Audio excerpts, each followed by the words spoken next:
அடுத்த சுற்றில் நம்ம தொடர்ந்து பேசலாம். திரு ஆசீர்வாதம் ஆச்சாரி, டிடிவி தினகரன் அவர்களுடைய டெல்லி பயணத்துக்கு பிறகாகத்தான் இப்படியான ஒரு கருத்தை அவர் சொல்கிறார்.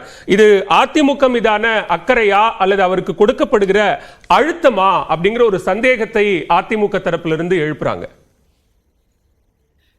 வணக்கம் பலவேல்.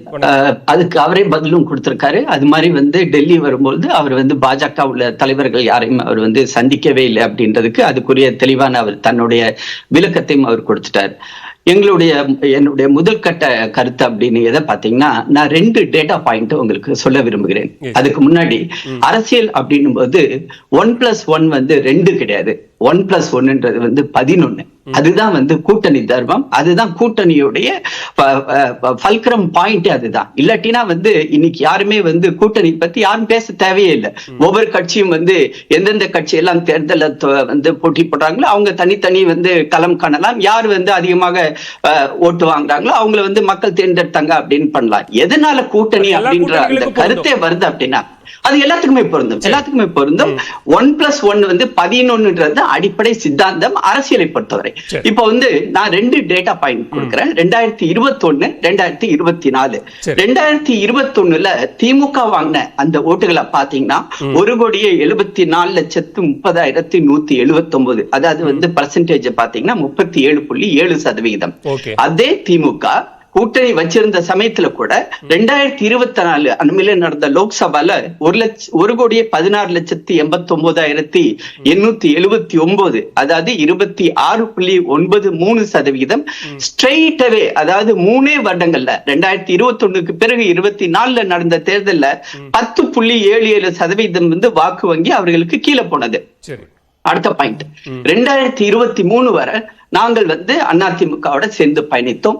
அந்த அதிமுகவுடைய ஓட்டு வங்கியை நம்ம பார்க்கும்போது 2021 1,93,91,055. அதே இந்த தேர்தல்ல 88,80,000. ஆக மொத்தம் 12.83% ஸ்ட்ரெயிட்டவே அதுல அதிமுகவுக்கு இழப்பு.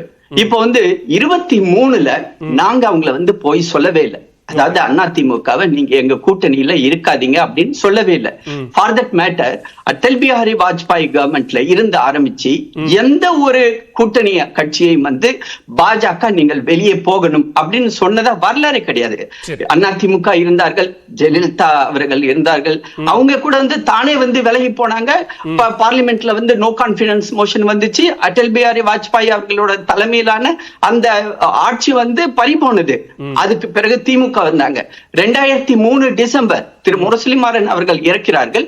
அதுக்கு பிறகு உடனடியாக அவர்கள் வாபஸ் வாங்குறாங்க. அதே மாதிரி நீங்க ஜம்மு காஷ்மீருக்கு போனீங்கன்னா கூட அங்க உள்ள ஆட்சியில கூட நீங்க பாத்தீங்கன்னா அவங்க முஃப்தி முகமது சயீதுடைய பொண்ணோட எங்களோட கூட்டணி அவங்க விலகி போறாங்க. இங்க வாங்க மகாராஷ்டிராக்கு. அதே மாதிரி அந்த சிவசேனா எங்களை விட்டு போனாங்க. அதே மாதிரி ஆந்திர பிரதேசத்துல தெலுங்கு தேசம் அவங்கள போனாங்க. ஆனா அவங்க திரும்பி தவறு நடந்துச்சுன்னு இந்த தேர்தல்ல எங்களோட இணைஞ்சாங்க. ஆக மொத்தம் பாஜகவை பொறுத்தவரை பர்சே நாங்க யாரையுமே வெளியில போக சொல்றது இல்ல.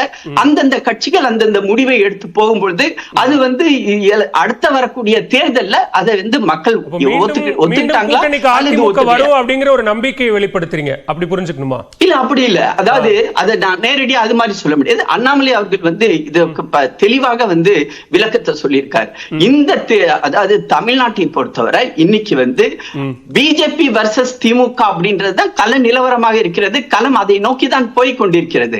இன்னைக்கு அண்ணாமலை எதை எடுத்து சொல்கிறாரோ அதற்கு இன்னைக்கு திமுக பயந்து கொண்டு தன்னுடைய ஆட்சியே நடந்து கொண்டிருக்கிறது அப்படின்றதுக்கு முக்கியமான அண்மையில நடந்த 3 உதாரணங்களை நான் சொல்ல விரும்புகிறேன். ஒண்ணு கழிவுகள், மருத்துவ கழிவுகள் கேரளால இருந்து இங்க கொண்டு கொட்டிக்கிட்டு இருந்தாங்க.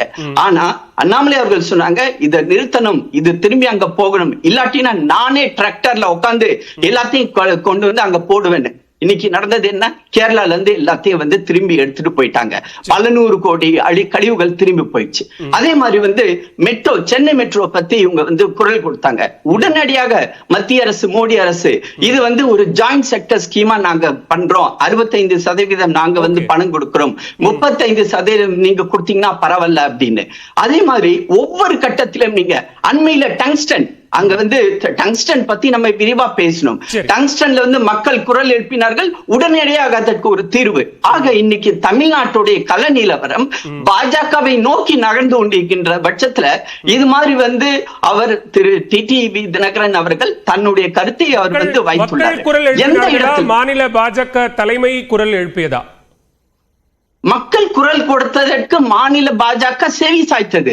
அதை உடனடியாக திரு மோடி அவர்களுடைய கவனத்துக்கு கொண்டு சென்று அதற்கரிய தீர்வுகளை வந்து உருவாக்கி கொடுத்தது வந்து தமிழக பாஜக, எங்களுடைய மாநில தலைவர் திரு அண்ணாமலை அவர்கள். இதுதான் கள நிலவரம். அதனால்தான் நான் ஆரம்பிக்கும் போது சொன்னேன் 1+1 வந்து 11. இன்னைக்கு தமிழ்நாட்டுல திமுகவுக்கு எதிரான மக்களுடைய மன போக்க வந்து நம்மள பார்த்துக்கிட்டே இருக்கிறோம். இப்ப நேற்று நடந்தது அண்ணா பல்கலைக்கழகத்துல ஒரு மாணவியோட வாழ்க்கையை வந்து சீரழிச்சுட்டு உட்கார்ந்துருக்காங்க. இன்னைக்கு வந்து சட்டம் ஒழுங்கு எங்க வந்து சீப்பட்டுக்கிட்டு இருக்குதுன்றது மக்கள் பார்த்துக்கிட்டு இருக்காங்க. இந்த மாதிரியான ஒரு சமயத்துல நீங்க சொன்ன புள்ளி விவரங்கள்ல 2 கேள்விகள் இருக்கு. ஒண்ணு, நீங்க சட்டமன்ற தேர்தலையும் நாடாளுமன்ற தேர்தலுக்குமான அந்த வாக்கு சதவீதத்தை சொல்றீங்க. பொதுவா மக்கள் மாநில சட்டமன்ற தேர்தலுக்கு ஒரு மாதிரியாகவும் நாடாளுமன்ற தேர்தலுக்கு ஒரு மாதிரியாகவும் வாக்களிப்பாங்க.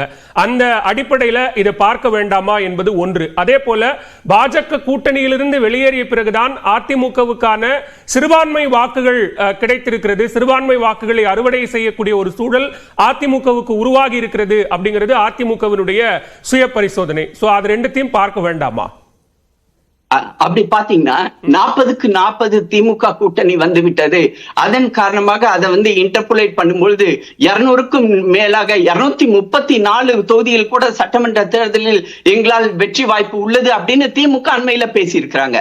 அப்ப நீங்க சொன்னது படி சட்டமன்றத்துக்கு ஒரு மாதிரியும் பாராளுமன்றத்துக்கு ஒரு மாதிரியும் வந்து வாக்களித்தார்கள் என்றால் இது மாதிரி அவங்க பேச வேண்டிய அவசியம் என்ன? அடுத்த கேள்வி நீங்க கேட்டீங்க, சிறுபான்மையினருடைய ஓட்டு வங்கி அவங்களுக்கு எங்க கிடைச்சிச்சா கிடைக்கலையா? அதுதான் நான் வந்து அந்த ஓட்டு வங்கியோட டிஃபரன்ஸே நான் சொன்னேன். இன்ஃபேக்ட் வந்து சிறுபான்மையினர் வந்து அவங்களுக்கு என் மாசம் அவங்க ஓட்டு போட்டிருந்தாங்கன்னா இன்ஃபேக்ட் அவங்களுடைய ஓட் பர்சன்டேஜ் அதிகமா இருந்திருக்கும். எங்க அதிகமா இருந்துச்சு? சிறுபான்மையினர் அதிகமான உள்ள தொகுதிகளில் கூட அதிமுக வந்து டெபாசிட்டை இழந்ததை நம்ம பார்த்தோம். ஆக நம்ம வந்து அவர்களுடைய மிகப்பெரிய 2023 போன வருடம் ஒரு பக்கம் பிரதமர் வேட்பாளராக பிரதமர் முகமாக மோடியை முன்னிறுத்தினாங்க. இந்தியா கூட்டணி ஒரு பக்கம் ஒரு முகத்தை முன்னிறுத்தினாங்க. ஆனா அதிமுக அப்படி யாரையும் முன்னிறுத்தி இந்த நாடாளுமன்ற தேர்தலை சந்திக்கல. மாநில உரிமை அப்படிங்கிற ஒரு முழக்கத்தை மட்டும்தான் அவங்க வச்சாங்க. அந்த அடிப்படையில் அவர்களுக்கு கிடைத்திருக்கக்கூடிய வாக்குகளை கன்சிடர் பண்ணக்கூடாதா? அது எப்படி பாலவில் கன்சிடர் பண்ண முடியும்? நீங்க வந்து அதை வந்து பெருசு எத்தனை சீட்டுகள் அப்படின்னு நீங்க கன்வெர்ட் பண்ணாதீங்க. மக்களுடைய மனநிலை எப்படின்றதுக்கு தான் நம்ம வந்து பர்சன்டேஜ் பத்தி பேசுறோம். அப்படி பர்சன்டேஜ் பத்தி பேசும்பொழுதுதான் எத்தனை ஓட்டு போலா இருக்குது அப்படின்னு 2026 தொகுதி தேர்தலில் வந்து 4,63,44,530 வாக்காளர்கள் வந்து தங்களுடைய வாக்குகளை அளித்தார்கள். 2024 வந்து 4,34,09,425 பேர் 69% வந்து போல் ஆனிச்சு. அந்த பர்சன்டேஜ்ல எத்தனை பேர் எந்தெந்த கட்சிக்கு கொடுத்தார்கள் அப்படின்னு நான் இதை வந்து கூட்டணியா வச்சு கூட பேசல. ஏன்னா கூட்டணியோட பலத்தால் தான் இன்னைக்கு வந்து திமுக தொடர்ந்து வெற்றி பெற்றுக் கொண்டுள்ளது. ஆனால் அந்த கூட்டணிக்குள்ளரே ஏகப்பட்ட பிரச்சனை. நான் ஒரே ஒரு சின்ன ஒரு உதாரணத்தை சொல்லிட்டு நான் நவறேன். அதுக்கப்புறமேட்டு செகண்ட் ரவுண்ட்ல பேசலாம்.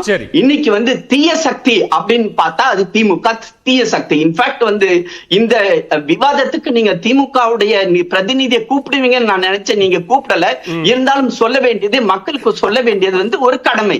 ஒரு தீய சக்தியை நாம் தடுத்து நிறுத்த வேண்டும் அப்படின்றது வந்து ஒரு ஈவன் ஒரு கிராமத்துல கூட பக்கத்து வீட்டுக்கார வந்து சண்டை போட்டுக்கிட்டு இருப்பான். ஆனா அந்த இடத்துல ஒரு பாம்பு வந்துருச்சுன்னா எல்லாரும் ஒன்னா சேர்ந்து தடிய வச்சுக்கிட்டு அடிச்சு அந்த பாம்பை கொல்லணும்னு நினைப்பாங்க. இது யான் வீட்டுல வந்து நுழையிற இல்ல உன் வீட்டுலதான் பாம்பு நுழைஞ்சிருக்குது அப்படின்னு யாரும் வந்து பிரிஞ்சு போய் நிக்கிறது இல்ல. அதுதான் நம்மளுடைய தமிழ்நாட்டுக்கு இப்பொழுது தேவை. சாக்குல எங்க வீட்டுக்குள்ள வர வேண்டாம், நாங்களே அடிச்சுக்கிறோம் அப்படின்னு சொல்றாங்க. அந்த பாம்பு எப்ப உங்க வீட்டுக்குள்ளார நுழையும்னு யாருக்கும் தெரியாது. இன்னைக்கு அதுதான் நடந்திருக்குது. விடுதலை சிறுத்தைகள் கட்சி இன்னைக்கு 25 சீட்டுகள் வந்து நாங்க வாங்கி பெறுவோம் அப்படின்னு வன்னி அரசு சொல்ல வேண்டிய சூழ்நிலை அங்கு கூட்டணியில் ஒரு பிரச்சனையை உருவாகி ஓடிக்கொண்டிருக்கிறது. அதுதான் வந்து இப்ப வெட்ட வெளிச்சமா இருக்கிறது.